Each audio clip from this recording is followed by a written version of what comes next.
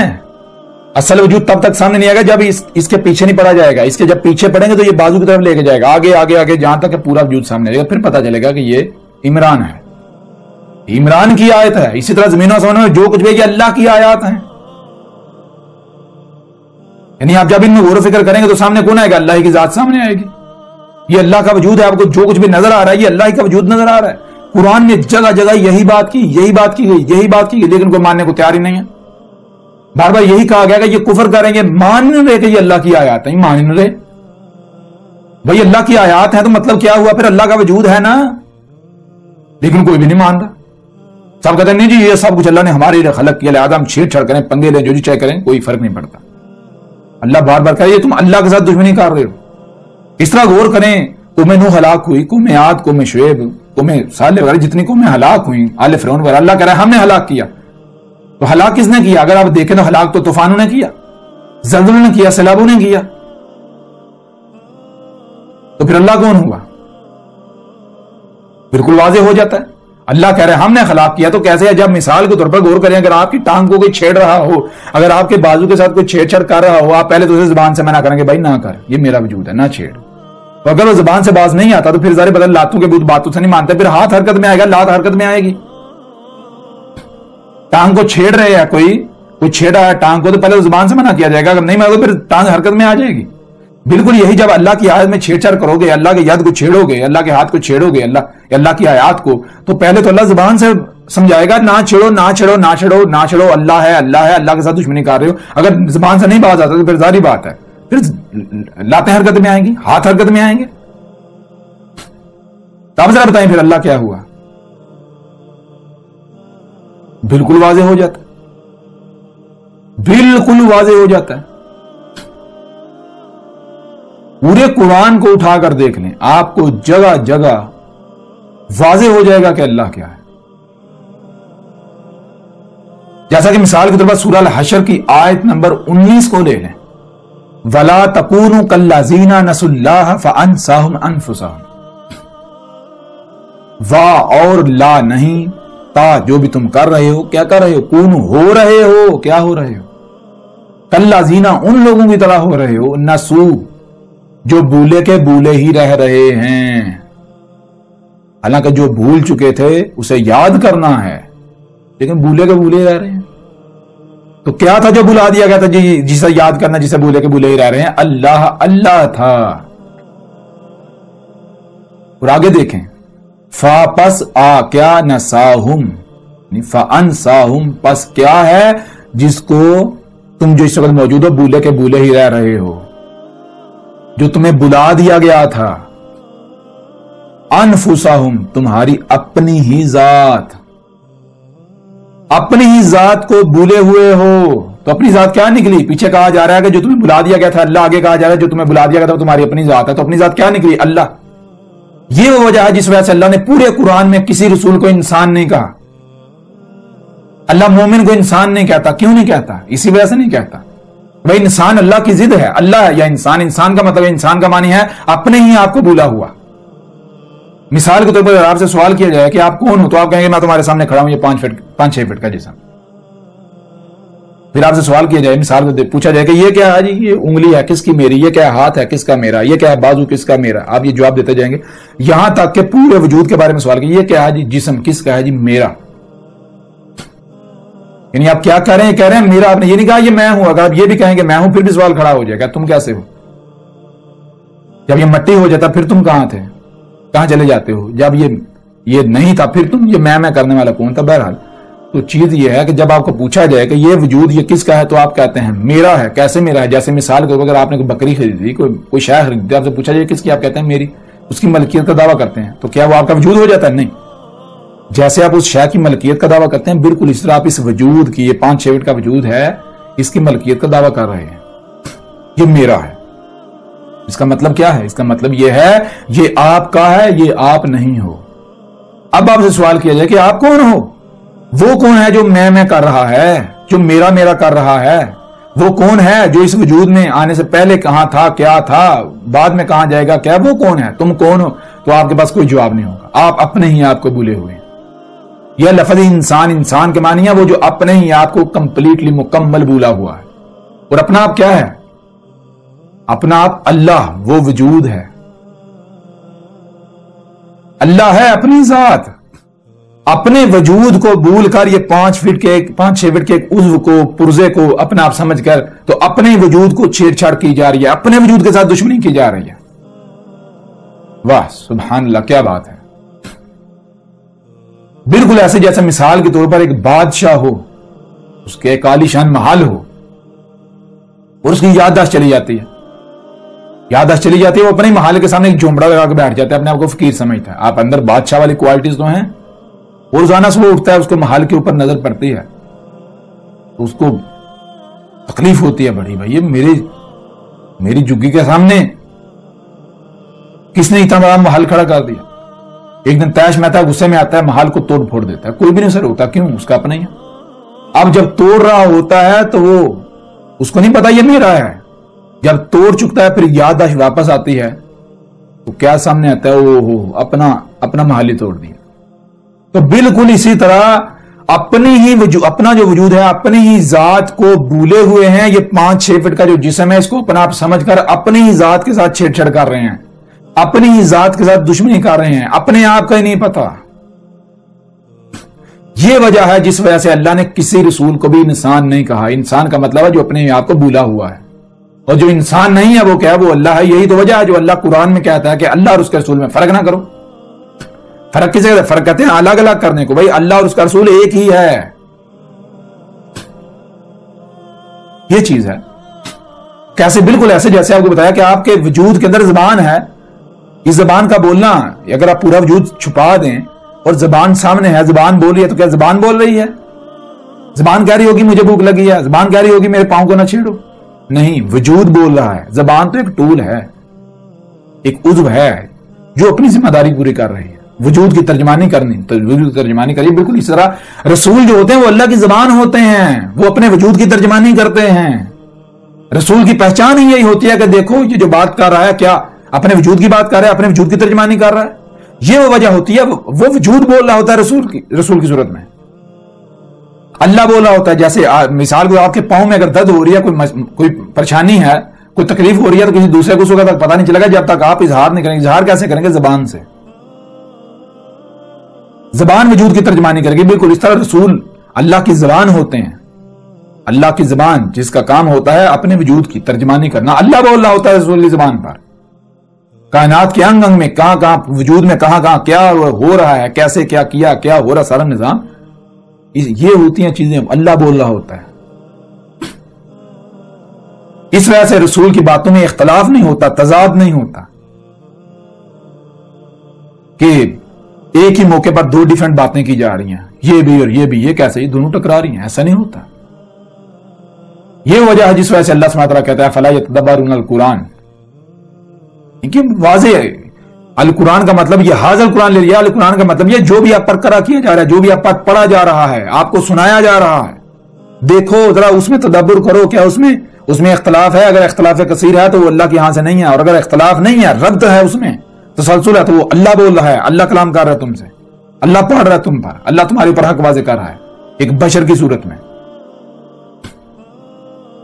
تو بہرحال یہ چیز ہے، جب آپ کو اللہ کا پتہ چل جائے گا، جب آپ کے اوپر اللہ واضح ہو گیا تو پھر کوئی سوال نہیں رہے گا۔ اب جب کہ واضح ہو گیا کہ اللہ کیا ہے، تو پھر ملحد ہوں یا مذہبی طبقہ ہو، دونوں کے دونوں کی زبان کٹ جائے گی، دونوں کے دونوں کی زبان کٹ گئی۔ اب ملحدوں کو ہم کہتے ہیں کہ عقل کے اندر جب یہی وہ، یعنی کہ جو تم خود مانتے ہو کہ یہ جو کچھ بھی ہو رہا ہے خود بخود ہو رہا ہے، تو یہی تو وہ وجود ہے، یہی تو وہ ذات ہے جو کہہ رہی ہے میرے ساتھ پنگے نہ لو، چھیڑ چھاڑ نہ کرو، میرے دشمن نہ بنو، میرے شریک نہ بنو۔ تو تم کیوں شریک بنے ہوئے ہو؟ یہی ذات ہے، تم خود نہیں مانتے کہ جو بھی مخلوق فطرت سے مطابقت نہیں رکھتی، فطرت اسے قلعدم کر دیتی ہے، اس کا وجود برداشت نہیں کرتی، تو یہی تو بات کی جا رہی ہے، یہی وجود ہے، یہی وجود اللہ ہے۔ اللہ کوئی تصوراتی دیو مالائی تصورات کا نام نہیں ہے، عقائد و نظریات کا نام نہیں ہے. جو آسمانوں پر چڑھ کے بیٹھا ہوا ہے، ہر رات کے پچھلے پیر آتا ہے، نیچے آسمان پر اترتا ہے، یعنی کہ وہاں آتا ہے جہاں سب سوئے ہوئے تاکہ کوئی سن نہ لے، کوئی دیکھ نہ لے. عجیب و غریب مشرکین مکہ والے، وہ یہودی اور عیسائی والے عقائد و نظریات، پھر کہتے ہیں نہیں یہ یہودی ہے، یہ عیسائی ہے. وہ کل کے اندر ذرا غور کرو، یہودی اور عیسائی والے عقائد و نظریات کس کے ہیں؟ آپ کے ہیں یا میرے ہیں؟ میں تو عقائد و نظریات کا قائل ہی نہیں ہوں. قرآن میں بار بار اللہ کہہ رہا ہے اولو الالباب بنو، اولی الالباب بنو، اولو الالباب بنو. آپ کہہ رہے ہیں اہل العقائد، اہل العقائد، اہل العقائد اولو الالباب کی ضد ہے. تو بہرحال الحمدللہ ثم الحمدللہ، اللہ کے موضوع پر ہم نے کوشش کی کہ زیادہ لمبی چوڑی بات نہ کی جائے اور جامع بات ہو، اور الحمدللہ ہم نے کم وقت میں جامع ترین بات کی. اور اللہ کے موضوع پر آئندہ آگے چل کے مزید جو بھی آپ کے سوالات ہوں وہ آپ سوالات بھیجیں، تو ایک ایک سوال کا جواب دیا جائے گا، ایک ایک سوال کا ہر پہلو سے واضح کیا جائے گا. اللہ کے موضوع پر یہ یوں سمجھے کہ ابتدائیہ ہے، ابتدا ہے. تو جو بھی آپ کے سوالات ہوں گے، جہاں بھی آپ کو کوئی الجھن ہو، کوئی کنفیوژن ہو، تو ویسے اس موضوع کو ہم مزید آگے لے کر چلیں گے. تو اپنا بہت زیادہ خیال رکھیے گا. ملتے ہیں اگلی نشست میں.